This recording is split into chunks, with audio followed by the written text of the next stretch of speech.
Alright, doing videos at work today. Got a Stihl MS170 that has a no start condition. They say it's been sitting for a while, but I don't know anything else other than it won't start. So first step, verify that it has compression. Yep, it builds up pressure when you pull on the cord. So verify that it has compression because it is building resistance when you pull on it. You can hear it building compression in the cylinder. Your next thing to check would be spark. You want to make sure that you got spark. The easiest way to do that is with the spark tester. This little tool here. It's got an adjustable gap. Most of these ignition systems should be able to put out 20,000 volts. I want to say this is 10, which is like, that's pretty much what you're checking. But you want to spark across that gap. Remove the plug.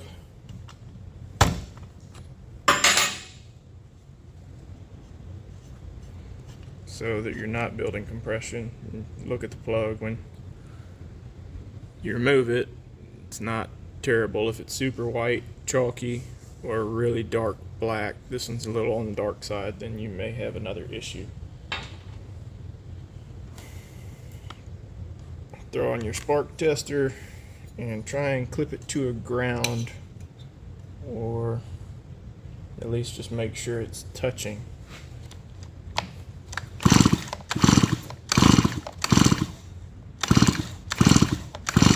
I'm not seeing any sort of spark here. Tighten up the gap a little bit.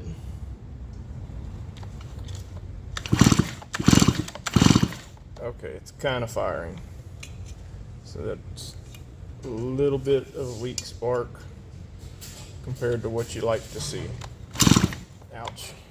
Popped my finger pretty good, but we at least got spark and compression. Now you need to check air filter, fuel quality. We're moving on to other things that could cause it not to run. And these have a terrible filter system, but I'll blow that out. I got the choke down, so anything that falls down in here should be able to flush back out with compressed air.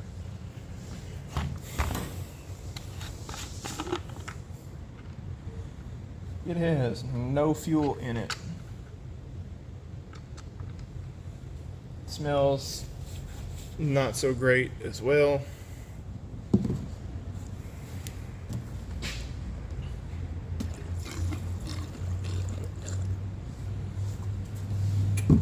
Good fresh fuel source.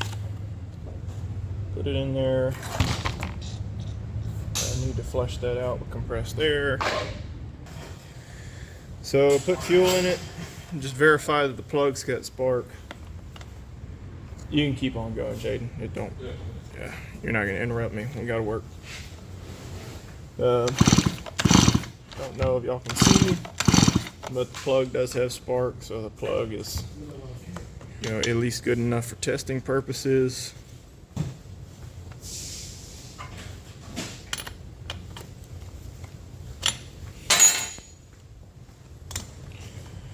Throw that back on. We're on choke. Now you're going to have to start pulling.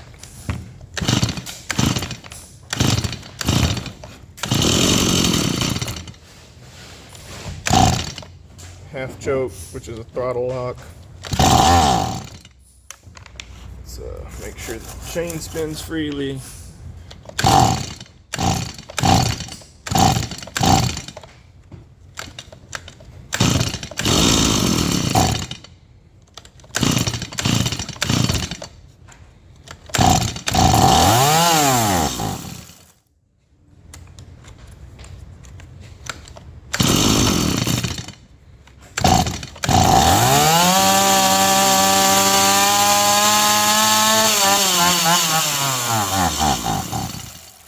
Alright, it shouldn't go that high on RPMs while you have it on your throttle lock. It should still be running rich here, and this is kind of where you warm it up at. So it's probably got a passage in the carb blocked. So now is the point where you'd remove the air box, carburetor, take the carburetor apart, and determine if there's something plugged in there, or if it's got a bad diaphragm that's not, it's not a, what's the word I'm looking for?